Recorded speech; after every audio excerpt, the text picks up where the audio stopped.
Assalamualaikum warahmatullahi wabarakatuh.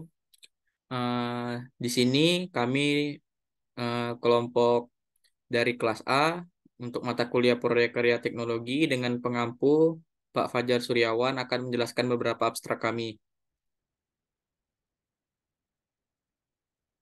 Di sini untuk anggota kelompok ada saya sendiri. Yang pertama Dia Seruliksan dengan NIM D400 2015. Kemudian ada Vika Aleida Putri dengan NIM D400 2083. Kemudian ada Dewi Indah Saputri dengan NIM D400 2084. Kemudian juga ada dari kelompok kami Astri Yusela Nur Aziza dengan NIM D400 200 Kemudian abstrak pertama kami yaitu rancang bangun monitoring nutrisi tanaman hidroponik berbasis Internet of Things atau IoT. Jadi berdasarkan pembedahan itu terdapat WAT yaitu sistem hidroponik merupakan teknik bercocok tanam yang tidak menggunakan tanah sebagai media tanamnya, melainkan menggunakan air mengandung unsur hara yang dibutuhkan oleh tanaman. Kemudian untuk Y-nya sendiri yaitu perawatan terutama dilakukan untuk memastikan sirkulasi atau penyiraman air nutrisi berjalan lancar diberikan sesuai dengan waktu dalam jumlah yang cukup. Kemudian bagaimana atau how-nya itu sendiri terdapat metode yang digunakan dalam penelitian ini merupakan metode pengembangan perangkat keras dengan model air terjun dan dengan konsep berorientasi objek pendekatan desain analisis atau OOAD. Kemudian ada what you found atau yang kamu dapatkan dari penelitian ini yaitu dapat memantau nutrisi hidroponik dimanapun dan kapanpun. Jadi kesimpulannya hasil yang diperoleh sensor dan perangkat IoT dapat terintegrasi dengan baik dengan tanaman hidroponik. Kemudian yang kedua itu ada abstrak dengan judul Rancang Bangun Sistem Monitoring pH dan Suhu Air pada Aquaponik berbasis Internet of Things. Untuk pembedahan abstraknya sendiri yaitu aquaponik yang menyatukan sistem budidaya tanaman hidroponik dengan ternak ikan. Sangat pesat belakangan ini karena menghemat lahan yang digunakan. Itu untuk what-nya. Kemudian untuk why atau kenapa, pada pembudayaan sistem aquaponik ini dibutuhkan perhatian yang lebih terhadap air. Karena air menjadi faktor penting dalam pertumbuhan ikan dan tanaman pada aquaponik. Kemudian untuk bagaimana kami melakukan penelitiannya itu atau how di sini penulis membuat solusi atau kontrol kondisi menggunakan sensor pH dan suhu berbasis Internet of Things yang menggunakan Arduino sebagai pengontrol dari mikropengendalinya. Kemudian apa yang kami dapatkan yaitu dari hasil pengujian akurasi sensor pH air asam didapatkan rata-rata sebesar 7,77%, air murni rata-rata dengan error sebesar 6,97%, dan air basah rata-rata error sebesar 2,59%.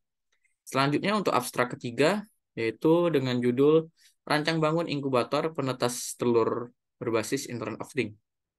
Untuk hasil pembedahannya yaitu terdapat what dan why kami gabung karena memang saling berkaitan di mana penggunaan teknologi sangat membantu dalam kehidupan manusia, terlebih bagi mereka yang memiliki mobilitas tinggi, mulai dari transportasi hingga telekomunikasi. Dapat dengan mudah diakses untuk menunjang kehidupan kita sehari-hari, tidak ketinggalan. Penerapan teknologi juga dapat diaplikasikan di sektor peternakan dan salah satunya adalah penggunaan inkubator penetas telur. Kemudian bagaimana prosesnya, yaitu beberapa parameter seperti suhu dan kelembapan akan dibuat sedemikian rupa sama seperti indukan yang sedang mengerami telurnya, sehingga telur tersebut nantinya dapat menetas. Kemudian apa yang akan kami dapatkan, yaitu penelitian ini berdasarkan kondisi suhu dan kelembapan dan gerakan dari hewan yang telah menetas di dalam inkubator akan diukur atau dideteksi serta ditampilkan pada web interface. Kemudian untuk abstrak selanjutnya yaitu rancang bangun alat pemberi makan otomatis dan monitoring pakan ikan gurame berbasis Node MCU ESP8266V3.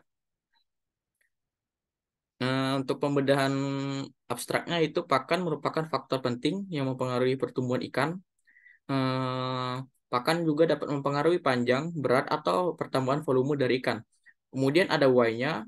Dari penelitian ini mendapatkan tujuan untuk membuat suatu sistem alat pakan ikan, di mana alat pakan ikan dapat secara otomatis mengeluarkan pakan pada pukul 7 dan 4 yang terhubung ke smartphone aplikasi Blink.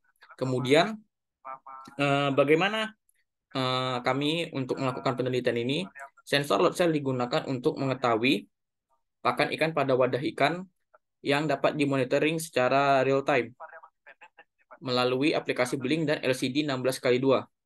Dan apa yang kami dapatkan berdasarkan hasil pengujian diperoleh rata-rata pada load cell pada alat sebesar 1,77% dengan delay selama 1 detik antara Blink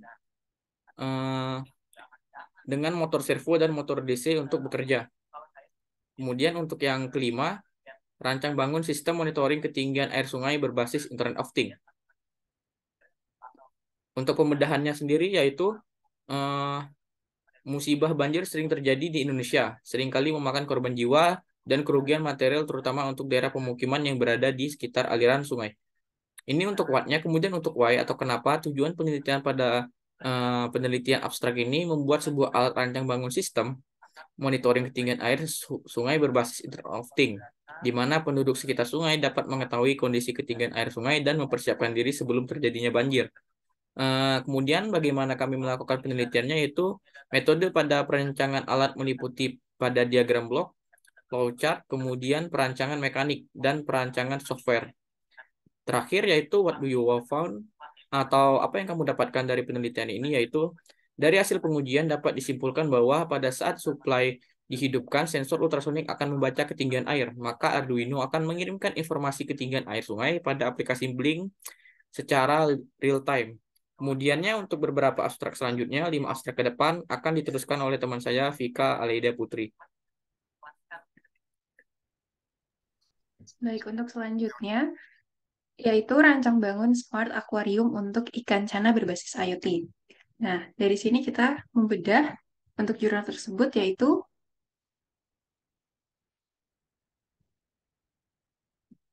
ada 4, yaitu what, why, how, dan what you found. Untuk what-nya, yaitu keberadaan IoT menjadi sebuah paradigma yang bersifat inovatif dan terus berkembang secara pesat dalam pengaturan telekomunikasi di kabel modern dengan cepat.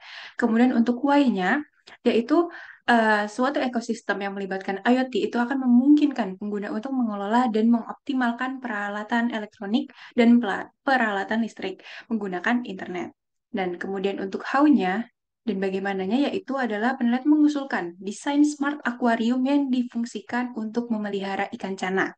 Nah, smart aquarium yang diusulkan ini memanfaatkan mikrokontroler tunggal berupa mode MCU ketiga dan IoT dengan beberapa fitur. Kemudian untuk what you found atau yang didapatkan dari jurnal tersebut, jurnal ini yaitu merancang desain smart aquarium dan menguji kinerja alatnya seperti itu. Kemudian untuk selanjutnya, yaitu rancang bangun drip irrigation system menggunakan pompa bertenaga surya dengan kontrol penyiraman berbasis node RED. Untuk pembedahannya sendiri, yaitu pertama ada what atau apanya, itu adalah energi listrik merupakan salah satu sumber energi yang sangat penting bagi manusia. Namun, energi listrik saat ini masih menggunakan energi fosil yang tidak ramah lingkungan. Kemudian untuk why-nya, yaitu ada inovasi pengimplementasian melalui pemanfaatan pembangkit listrik tenaga surya sebagai metode irigasi tetes. Dan how-nya yaitu pendekatan penelitian ini yang digunakan adalah kualitatif. Jadi, setelah dilakukan penyelidikan, diketahui bahwa PLTS itu bisa digunakan sebagai sumber energi listrik untuk alat irigasi tetes berbasis node RED dengan menguji tegangan dan arus keluaran energi surya serta tegangan keluaran panel surya, baterai, dan tidak ada penurunan voltase yang signifikan. Dan yang didapatkan atau what you found-nya dalam pengujian yang berlangsung selama 5 hari, rata-rata waktu penyiraman adalah 102 detik atau 1 menit 42 detik. Kemudian untuk jurnal selanjutnya, yaitu ada robot pembersih lantai otomatis berbasis Arduino Uno. Dan untuk pembedahannya, di sini ada what. Pertama, what itu adalah robot pembersih lantai adalah robot yang dapat melakukan kegiatan bersih-bersih yang sederhana seperti menyapu dan mengepel. Dan why-nya, pada dasarnya untuk tujuan pembuatan robot adalah untuk mempermudah pekerjaan manusia. Apalagi kemajuan zaman menuntut manusia lebih efektif dan efisien. Kemudian how-nya, di mana telah dikembangkan. Salah satunya adalah robot berkaki dan robot beroda, di mana robot bergerak bisa dengan cara dikontrol menggunakan remote control dan dapat bergerak secara bebas atau otomatis. Kemudian untuk what you found atau yang didapatkan yaitu berdasarkan hasil penelitian yang telah didapat, robot ini mampu membersihkan lantai ukuran 2 kali 2 meter selama 3 menit 32 detik dengan persentase 97,44% serta robot mampu beroperasi selama 5 jam 14 menit. Untuk jurnal selanjutnya yaitu ada monitoring pada alat penerangan jalan umum atau PJU menggunakan sensor pasif infrared receiver atau PIR berbasis node RD. Untuk pembedahannya sendiri yaitu pertama ada watt, di mana sistem PJU ini saat ini masih banyak menggunakan pengontrolan di panel secara manual. Dan untuk Y-nya, itu adalah di mana tujuan penelitian ini adalah untuk mengetahui pertama jarak sensitivitas sensor PIR atau Passive Infrared Receiver dengan gerakan pada PJU berbasis microcontroller untuk menghemat energi listrik. Dan untuk how-nya, yaitu perbandingan arus ketika diukur menggunakan tang ampere dan node RD. Dengan metode yang digunakan adalah eksperimental, yaitu mengacu pada dua set variabel. Set pertama berfungsi sebagai konstanta.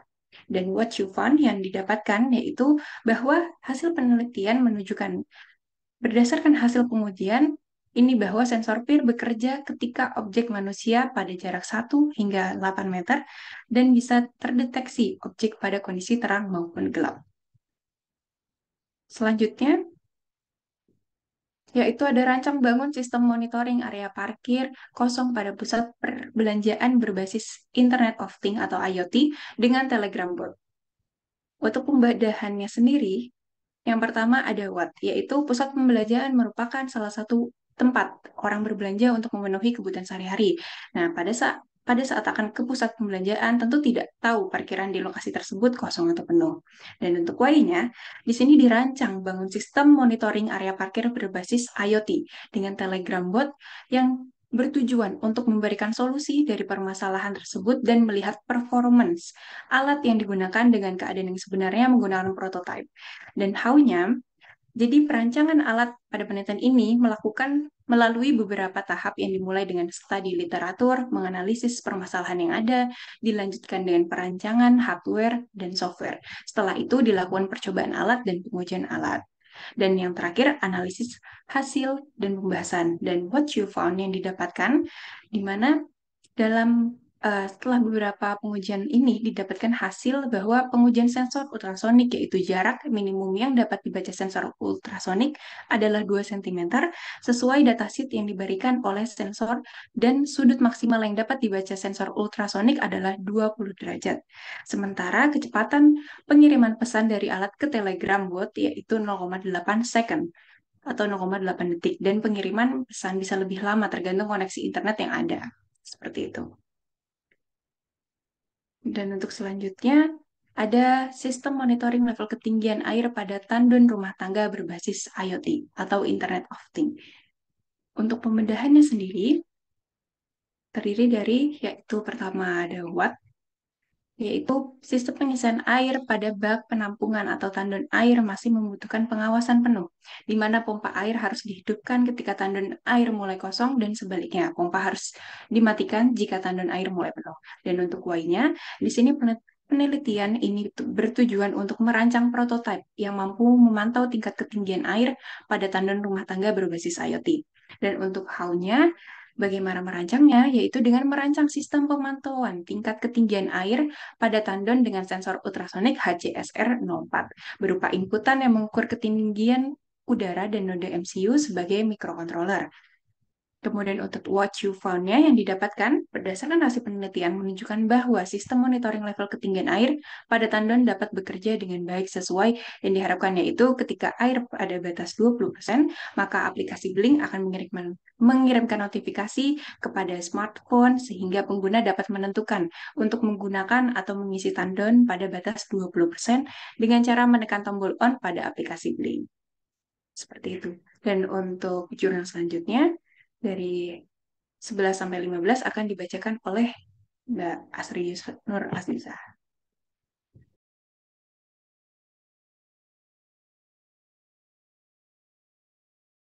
Oke, untuk yang berikutnya yaitu sistem monitoring kualitas air pada sistem aquaponik berbasis IoT. Untuk pembagiannya,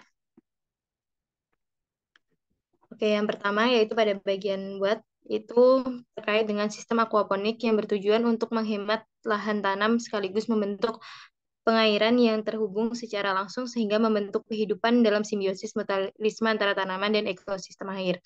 Lalu untuk Y-nya itu berupa tujuan penelitian yang dibuat untuk memonitor kualitas air yang ada pada sistem aquaponik yang meliputi 4 parameter antara lain suhu air, pH air, total padatan terlarut atau TDS, dan tingkat kekeruhan air.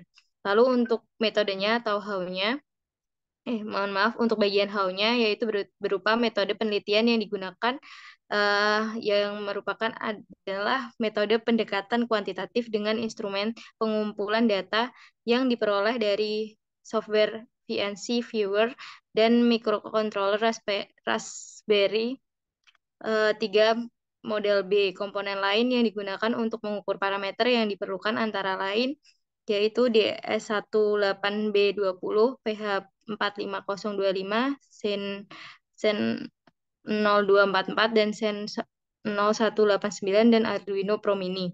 Lalu untuk what you found-nya yaitu berupa hasil penelitian yang menunjukkan bahwa prototipe mampu mengukur parameter pada kualitas air dan dapat mengirimkan data ke web server maupun aplikasi Telegram dengan nilai akurasi pada suhu air sebesar 98,63%, pH air sebesar 98,36%, dan total padatan terlarut atau TDS sebesar 99,70%. Untuk tingkatan kekeruhan air tidak memiliki nilai akurasi disebabkan oleh tidak adanya alat pembanding pada penelitian. Lalu yang berikutnya yaitu jurnal mengenai rancangan sistem kontrol motor DC pada konveyor pakan ayam berbasis Internet of Things. Untuk pembagiannya yaitu pada bagian what yaitu menjadi salah satu permasalahan yang dihadapi oleh UMKM peternak ayam saat masa pandemi COVID-19. Ini adalah perawatan ayam yang kurang maksimal, yaitu sebagaimana pemberian pakan ayam dilakukan secara manual, sehingga keterlambatan pemberian pakan dapat menyebabkan kekurangan gizi dan menyebabkan meningkatnya angka kematian pada ayam. Lalu untuk Y-nya yaitu berupa tujuan dari penelitian ini adalah untuk merancang sistem kontrol motor DC yang dapat dikontrol dari jarak jauh menggunakan aplikasi Blink. Lalu untuk how-nya yaitu berupa metode yang digunakan dalam penelitian ini adalah identifikasi masalah mitra, studi literatur, pembuatan desain awal, analisis desain, pembuatan desain akhir, pembuatan video animasi 3D, serta analisis hasil. Lalu untuk what you found-nya adalah yaitu sistem kontrol motor DC pada konveyor pakan ayam berbasis Internet of Things sebesar 1.600 cm kali 70 cm kali 185 cm yang dapat dikontrol dengan jarak jauh melalui aplikasi Blink pada smartphone menggunakan jaringan internet sehingga dapat menyelesaikan permasalahan yang dihadapi oleh mitra dan implementasi rancangan sistem tersebut dengan harga yang lebih terjangkau. Lalu untuk jurnal yang berikutnya yaitu implementasi Internet of Things pada sistem monitoring suhu dan kelembapan pada ruang pengering berbasis web. Untuk pembagiannya yaitu pada buat bagian what yaitu sistem pemantau suhu dan kelembapan pada ruang pengering merupakan salah satu teknologi yang sedang dikembangkan dan sangat diperlukan untuk kepentingan pertanian di Indonesia. Lalu untuk Y-nya yaitu berupa untuk memonitor suhu dan kelembapan pada ruang pengering sangatlah tidak efektif jika dilakukan secara manual, terlebih jika berada dari jarak jauh. Maka dari itu dibuatlah sebuah sistem yang bisa digunakan untuk memonitoring suhu dan kelembapan pada ruang pengering berbasis website menggunakan fasilitas Internet of Things. Lalu untuk how-nya yaitu sistem ini dibuat menggunakan Raspberry Pi 3 model B+, sehingga sebagai mikroprosesor sensor suhu dan kelembapan untuk mendeteksi suhu dan kelembapan pada ruang pengering. Lalu untuk what you found-nya adalah hasil penelitian menurut teknologi penanganan pasca panen bawang merah di Indonesia bahwa untuk menghasilkan kualitas umbi yang baik maka suhu yang direkomendasikan sekitar 26-29 derajat Celcius dengan nilai kelembapan sekitar 70-80%. Lalu untuk Yang berikutnya yaitu prototipe sistem smart trash berbasis IoT dengan aplikasi Arduino. Untuk pembagiannya yaitu ada tata kelola untuk bagian wattnya, yaitu ada tata kelola sampah yang kurang baik dan kurangnya kesadaran masyarakat terhadap kebersihan lingkungan, terutama membuang sampah pada tempatnya menyebabkan menumpuk dan mengeluarkan bau busuk yang dapat menjadi sumber penularan penyakit. Lalu untuk Y-nya yaitu kurangnya teknologi informasi pengelolaan sampah oleh petugas kebersihan menyebabkan penanganan sampah yang menjadi lambat. Lalu untuk How-nya yaitu dibuatlah prototipe tempat sampah pintar menggunakan microcontroller ESP32 sebagai sistem kontrol. Kedekatan sensor induktif dan kapasitif untuk mendeteksi jenis sampah organik atau anorganik, dan servo untuk mengendalikan pintu tempat sampah dan memilah sampah. Lalu untuk what you found-nya yaitu hasil dari pembuatan alat diperoleh keberhasilan deteksi organik 95%, deteksi sampah anorganik 97,5%, sensor jarak buka tutup 99,26%, dan sensor jarak sampah organik 99,07%, sensor jarak anorganik 99,21%, dan dapat mengirimkan hasil monitoring secara real time serta notifikasi ke aplikasi Android sebagai pemberitahuan jika tempat sampah telah penuh. Mungkin untuk jurnal berikutnya bisa dilanjut oleh Mbak Dewi Indah Saputri. Selanjutnya yaitu jurnal mengenai perancangan sistem kontrol kecepatan motor penggerak tangki penyangrai kopi berbasis Arduino. Untuk pembedahannya yaitu pada poin watt, sebagian besar perkebunan rakyat menjual biji kopi kering dengan harga yang relatif lebih murah. Namun ada juga perkebunan rakyat yang menjual biji kopi yang telah disangrai secara manual dan menjual dengan harga yang lebih tinggi. Lalu pada poin Y, menyangrai secara manual ini sangat tidak efisien dari segi tenaga dan juga kualitas serta mutu kopi itu sendiri jadi menurun. Otomatis secara ekonomis akan mengurangi harga jual. Lalu pada poin How, motor DC merupakan aktuator tepat untuk dijadikan penggerak tangki penyangrai dengan alasan motor DC lebih mudah dikontrol daripada motor AC. Pengontrolan kecepatan putaran motor penggerak bertujuan untuk mendapatkan pengadukan yang merata dalam tangki sangrai saat proses penyangraian berlangsung. Lalu pada poin what you found, kami dapatkan bahwa dari hasil pengujian yang sudah dilakukan, kecepatan motor penggerak tangki bisa beradaptasi berdasarkan suhu dalam tangki penyangrai. Ketika suhu naik, kecepatan juga ikut bertambah, sehingga pengadukan kopi dalam tangki penyangrai lebih merata dibanding penyangrai secara manual. Lalu untuk jurnal selanjutnya yaitu mengenai sistem pengendalian suhu pada proses distilasi air laut tenaga hibrid untuk menghasilkan air tawar menggunakan Arduino. Untuk pembedahannya yaitu pada poin watt, makalah ini menyajikan hasil penelitian dari alat distilasi air laut untuk menghasilkan air tawar menggunakan sumber energi radiasi matahari dan ASU yang dayanya dipasok oleh solar panel. Kemudian pada poin Y, di Indonesia lama waktu ketersediaan radiasi atau waktu matahari bersinar yaitu rata-rata sekitar 12 jam sehari. Energi dari matahari ini dimanfaatkan untuk menguapkan air laut pada proses distilasi, di mana air tawar bisa didapat dari uap air laut yang mengembun. Kemudian pada poin How, pada penelitian ini energi dari matahari tidak hanya digunakan untuk memanaskan air laut dalam wadah atau disebut sebagai rumah evaporator, namun juga untuk memberikan tenaga pada solar cell yang nantinya menghasilkan daya untuk mengisi ISU. Sistem ini disebut sebagai sistem hybrid. Lalu pada poin what you found, pada penelitian ini dalam 3 liter air laut yang diuapkan selama 2 jam dapat menghasilkan sekitar 115 mili air tawar. Selanjutnya, yaitu jurnal mengenai aplikasi pengenalan suara sebagai pengendali peralatan listrik berbasis Arduino umum. Pada pembedahannya, pada poin what, yaitu perkembangan ilmu pengetahuan dan teknologi membawa dampak positif dalam kehidupan manusia yang pada saat ini telah sampai pada zaman perintah suara. Lalu pada poin Y, sistem kontrol rumah pintar memungkinkan manusia mengendalikan perangkat listrik rumah mereka seperti TV, kipas angin, dan lampu hanya dengan menggunakan perintah suara tanpa perlu bergerak berpindah tempat untuk menyalakan atau mematikan suatu peralatan listrik. Lalu pada poin how, oleh karena itu dalam skripsi ini akan dirancang aplikasi pengenalan suara sebagai pengendali peralatan listrik berbasis Arduino Uno. Lalu untuk point what you found, penerapan aplikasi pengenalan suara pada peralatan listrik ini menggunakan relay yang berfungsi sebagai saklar. Digunakan mikrofon wireless agar pengucapan dapat dilakukan dari jarak jauh. Selanjutnya yaitu jurnal mengenai aplikasi pengenalan suara sebagai pengendali peralatan listrik berbasis Arduino Uno.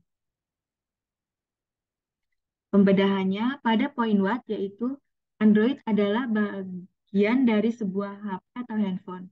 Android merupakan OS atau operating system dari perangkat smartphone itu sendiri untuk aplikasi mobile yang berbasis Linux. Lalu untuk poin Y, berkembangnya teknologi pada saat ini seharusnya informasi dari pemakaian energi listrik dapat diketahui dari mana saja, agar bisa mengetahui dan memonitoring pemakaian dari energi listrik itu sendiri, maka diperlukan suatu perangkat yang dapat memonitoring pemakaian energi listrik dari jarak jauh dengan memanfaatkan mikrokontroler. Lalu pada poin how, alat yang dirancang untuk memonitor pemakaian energi listrik ini memanfaatkan sensor tegangan CMPT101B untuk mengukur tegangan, sensor arus ACS 712 untuk mengatur besaran arus. Arduino difungsikan untuk mengolah semua data dari parameter-parameter yang dibutuhkan untuk mengukur besaran pemakaian energi listrik. Lalu GSM Shield berfungsi mengirim data informasi ke Android untuk menampilkan informasi yang telah diolah oleh Arduino. Lalu pada poin what you found, jadi dengan menggunakan Arduino berbasis Android, banyaknya pemakaian energi listrik pada suatu rumah, kantor atau gedung dan kawasan dapat diketahui dari jarak jauh dengan menggunakan smartphone. Selanjutnya, jurnal mengenai implementasi sensor suhu dan kelembapan pada inkubator penetas telur ayam lokal berbasis web server. Untuk pembedahannya, pada poin what, budidaya penetasan telur bagi peternak ayam masih menggunakan cara konvensional atau masih menggunakan indukan ayam di mana volume atau banyaknya telur yang ditetaskan masih sedikit. Hal ini dapat diatasi dengan menggunakan mesin penetas telur. Lalu pada poin Y, mesin penetas telur ini merupakan mesin penetasan yang mempunyai prinsip kerja seperti pada induk ayam, yaitu pada saat mengerami telur dengan mengatur suhu dan kelembapan penetasan. Lalu pada poin how, pada permasalahan tersebut dibuat alat penetas telur yang selain mampu mengatur suhu dan kelembapan sesuai syarat yang juga dapat dilakukan monitoring keadaan di web server untuk mempermudah monitoring suhu dan kelembapan inkubator secara berkala atau real time tanpa harus melihatkan keadaan pada inkubator. Lalu untuk poin what you found, berdasarkan penelitian yang telah dilakukan, diperoleh bahwa inkubator penetas telur berbasis web server ini mampu membantu telur ayam menetas dengan tingkat kegagalan penelitian sebesar 20% dalam proses penetasan telur ayam lokal dan dapat melakukan monitoring keadaan inkubator secara real time tanpa melihat inkubator.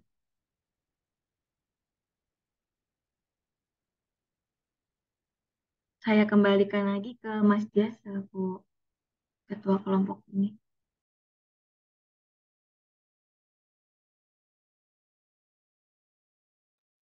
Mungkin itu saja yang bisa kami sampaikan. Terima kasih atas perhatiannya. Mohon maaf atas kekurangannya. Saya akhiri. Wabillahi taufiq wal hidayah. Wassalamualaikum warahmatullahi wabarakatuh.